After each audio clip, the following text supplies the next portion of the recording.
Di pa ako gaano kumakain eh. Ah, hindi ka kumakain? Gusto mo, libre kita? Wala. Wala na. Ano name mo? Venice Balvin po. Ang pretty mo. Pag-ibig na naman ang usap-usapan sa paligid. Hindi, seryoso. Naniniwala ka pa sa concept ng ligaw? Opo. Ano mas gusto mo? Magpapaalam sa'yo yung guy na manliligaw sa'yo or mag-moves na lang siya sa'yo? Personally po, I think it's better if magpapaalam siya sa akin instead na nililigawan ako indirectly without me knowing if nanliligaw ba talaga siya, for clarity na rin po. So gusto mo malinaw? Dapat magpaalam ako sa'yo.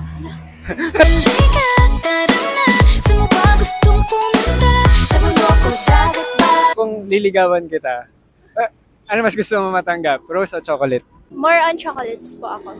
Bakit chocolate? I mean, na-appreciate ko po yung idea na binibigyan ako ng flowers. Pero, iniisip ko rin po kasi na mabubulok rin po siya. Pero mas gusto mo chocolate. Yeah.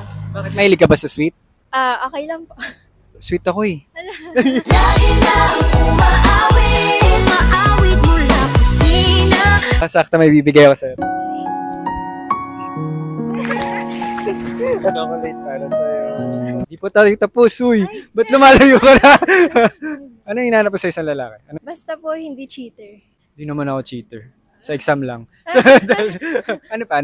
At saka ano po, since academic achiever po ako, parang gusto ko po yung mas lamang siya sa akin. Like, natuturuan po niya ako, gano'n. Ano ba favorite subject mo? Math po. Wala, parehas tayo. Totoo, favorite ko math. Oh. Review tayo together. Lagi nang napapasabi, mahal kita mula umaga. Nagmamatter ba sa'yo looks? Personally po, mas nagmamatter po yung ugali mo. Anong klaseng ugali? Yun nga po, first of all, faithful po siya and loyal. Tapos, bonus na lang po if may looks yun nga. Pasok naman yung ugali ko sa'yo, tingin mo? Hindi ba tayo nagkakakilala? Hindi pa ba? O sige, baka kailangan pa ng time para magkakilala.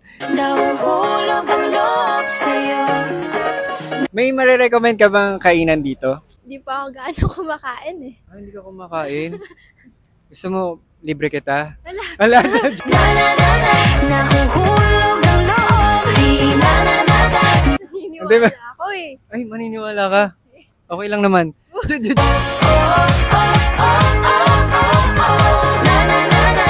Alam mo kung ano love language mo? Quality time po. Anong klaseng quality time gusto mong ginagawa? Dinadala ako sa dates na bago sa akin, ganun. Ah, bago sa'yo. Museum tayo, gusto mo?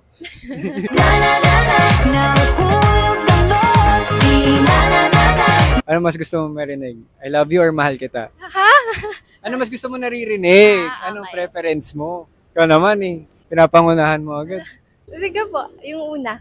Ano? Sasabihin ko. Oh. I Ano love ba you dun? po. Ano? I love you po. Hindi ko marinig. Hindi ko marinig ang kina ng boses. I love you. Love you too. Nahuhulog ang loob.